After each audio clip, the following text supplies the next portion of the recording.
5 minutes at the start of every month. That is all it takes to stay completely on top of your finances. Here is the exact 5-minute system I use every single month. Minute 1, check your total debt balance. Log into every account. Write down the current balance. Is it lower than last month? If yes, you are winning. Minute 2, check your interest rates. Have any of them changed?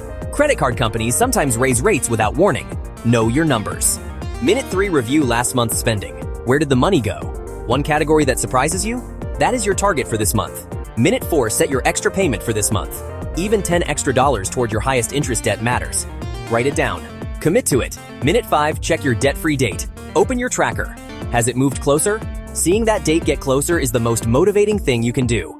5 minutes. Done! You are now more on top of your finances than 80% of Americans. The habit is free. The tracker that shows your debt-free date is $17. Link in bio. 5 minutes. Do it now.